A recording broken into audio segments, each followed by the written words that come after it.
War is often remembered through soldiers, battles, and trenches. But behind every shell fired, every uniform stitched, every train that rolled toward the front, there existed another battlefield, one built not from mud and wire, but from furnaces, shipyards, factories, coal pits, and the endless rhythm of human labor. The First World War was not sustained by armies alone. It was sustained by an entire world of workers whose names rarely appear in histories, yet whose effort made the war possible. The Great War was the first conflict in which industry became as decisive as strategy. Steel, coal, oil, railways, ships, textiles, chemicals, and food production formed an invisible infrastructure stretching across continents. Inside it toiled millions of men, women, and children, miners, machinists, dock workers, seamstresses, railway crews, farmers, chemists, engineers, each bound to the war in ways that blurred the line between civilian and combatant. This is the story of that hidden front, the factories that never slept, the mines that tunneled into darkness, the shipyards echoing with hammers, the farms reshaped by absence, and the global labor networks that carried a war on their backs. It was a war fought not only with rifles, but with machines, and with the people who fed those machines day after day without rest. When mobilization began in 1914, nations discovered that mobilizing armies was simpler than mobilizing economies.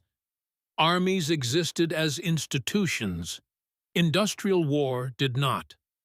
The first months exposed shortages everywhere: rifles, shells, uniforms, locomotives, boots, medical supplies, all insufficient for a conflict that rapidly exceeded expectations.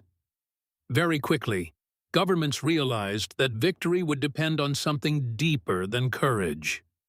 It would depend on the capacity to produce. Factories altered their purpose almost overnight. Machines that once stamped farm tools now shaped artillery casings.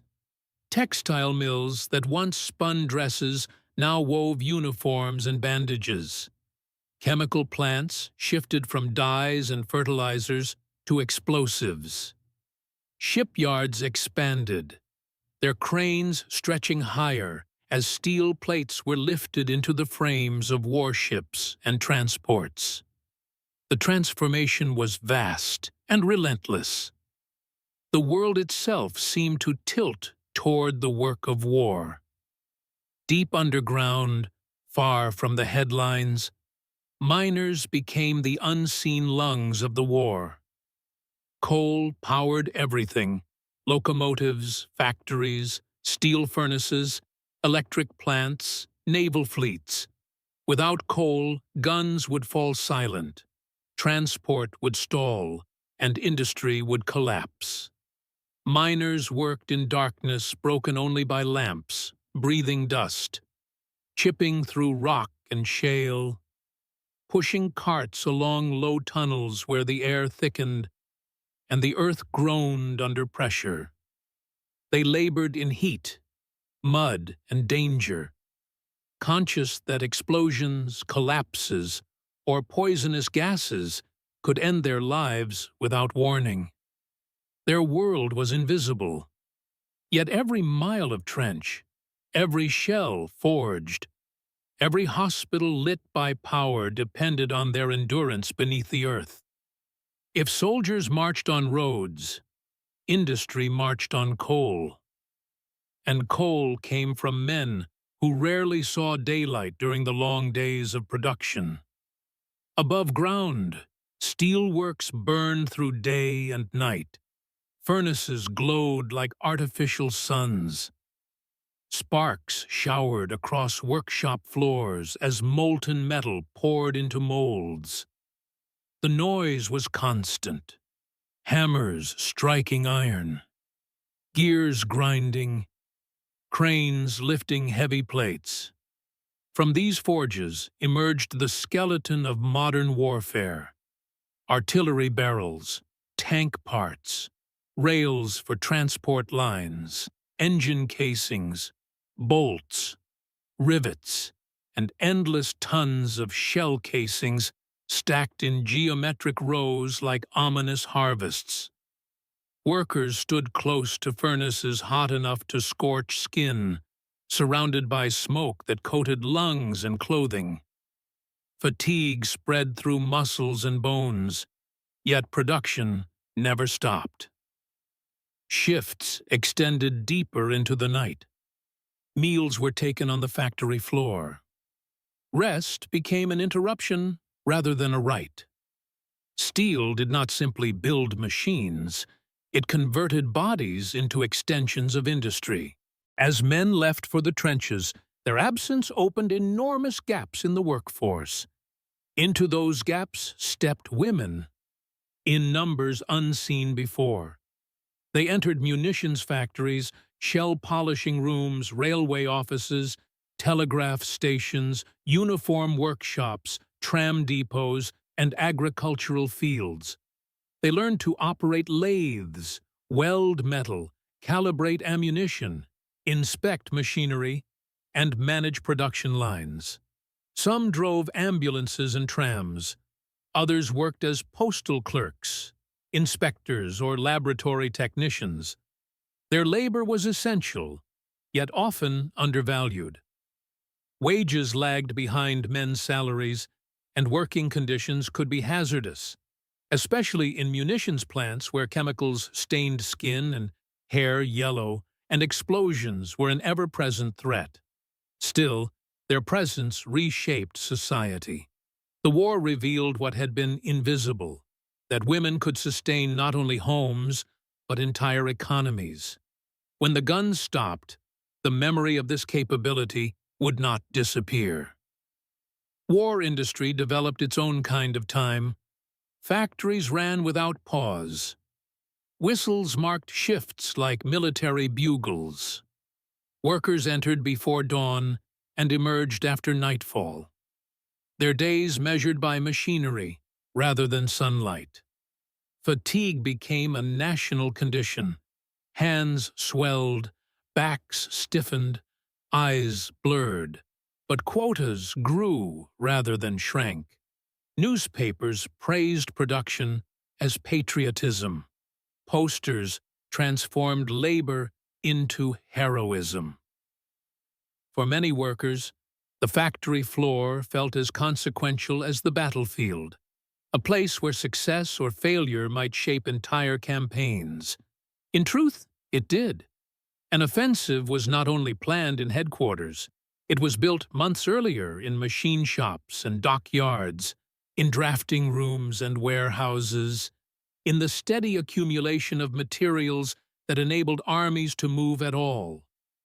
If factories were the heart of industrial war, railways were its arteries. Rails stretched across nations, carrying coal, food, guns, ammunition, uniforms, horses, wounded men, reinforcements, fuel, timber, and raw materials.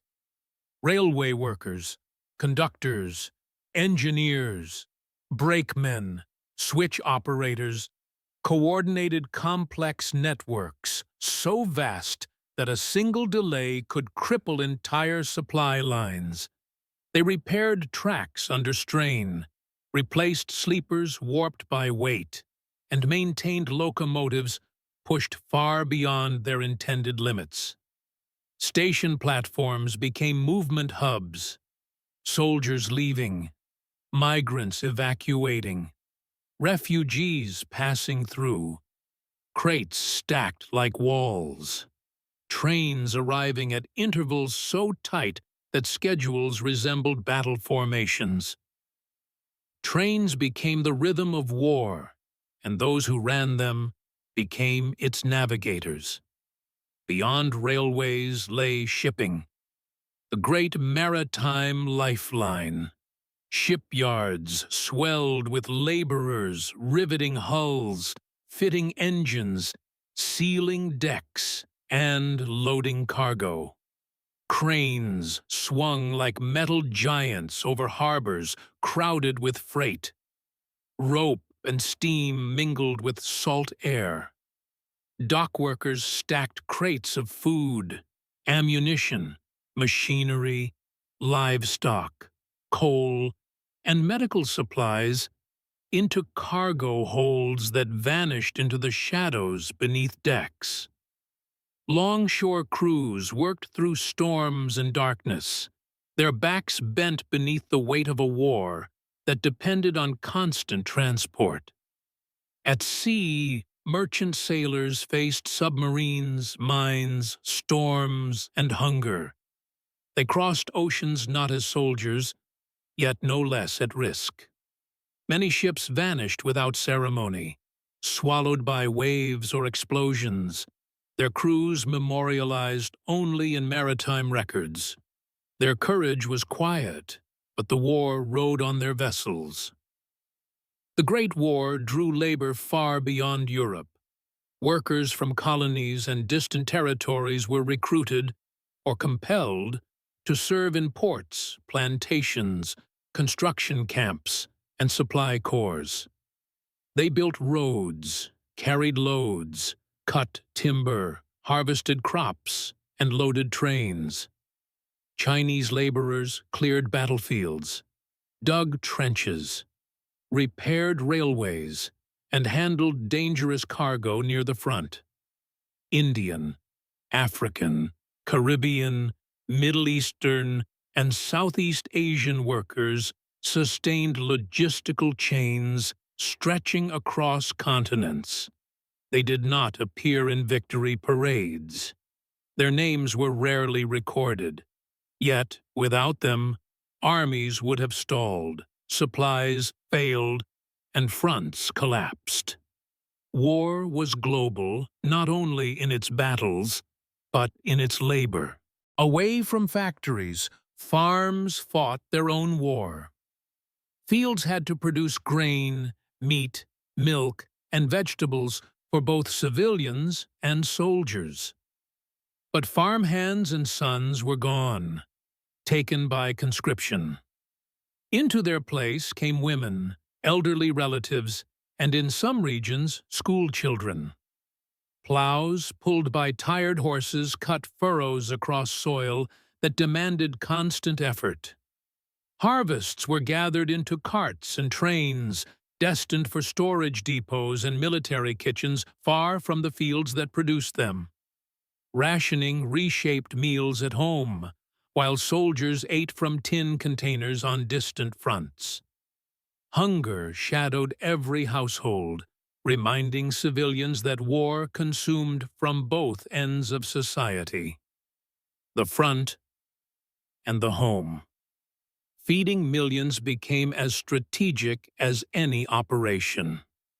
Chemical plants refined nitrates, acids, rubber substitutes, propellants, and industrial gases. Laboratories worked to solve shortages in raw materials, transform industrial waste into usable components, and create synthetic replacements for imports blocked by naval blockades. Industrial chemistry accelerated dramatically. Fertilizer processes shifted toward explosives. Synthetic fibers replaced scarce textiles. Entire research programs emerged not from scientific curiosity, but from necessity. The line between laboratory and battlefield blurred, a transformation that would continue long after war ended. Industrial warfare created its own sensory world. Smoke hung above industrial cities like permanent dusk. Chimneys stained skylines black. Streets echoed with the thud of presses, the hiss of steam, the clank of chains, the roll of freight wheels. Workers returned home coated in dust and sweat, their bodies vibrating with the after-echo of machinery. Sleep came fitfully. Muscles twitched from overuse. Yet, in the morning, they rose again. War demanded repetition, motion without pause, production without relief. Effort renewed endlessly across months that became years. It was a different form of endurance than that of soldiers, but no less consuming. As the war dragged on, exhaustion turned to frustration. Long hours, low wages, unsafe conditions, and unequal treatment sparked strikes across industries. Governments responded with negotiations, pressure, concessions, or repression. Anything to keep production flowing. Workers demanded recognition that their effort was as vital as that of soldiers. They sought dignity amid sacrifice, fairness amid urgency. Industrial unrest revealed a central truth. Wars were fought not only with discipline and obedience, but with negotiation between those who commanded and those who labored. Without balance, the machinery of war threatened to seize from within. When the armistice came, sirens did not sound only in trenches. They sounded in factories, shipyards, and mines. Machines slowed, furnaces cooled. Production charts no longer dictated the pace of life. The silence felt heavy. Workers who had lived years within the rhythm of war industry faced uncertainty. Some returned to pre-war trades. Others lost jobs when contracts evaporated. Women who had become essential to production were urged back into domestic life, though many resisted. Veterans returned seeking work in places that had changed without them. The same industrial power that had enabled war now had to discover how to build peace. The workers of the Great War did not share the battlefield, yet they shaped its outcome. Their labor forged weapons, transported armies, fed nations, healed the wounded, and sustained effort over impossible distances.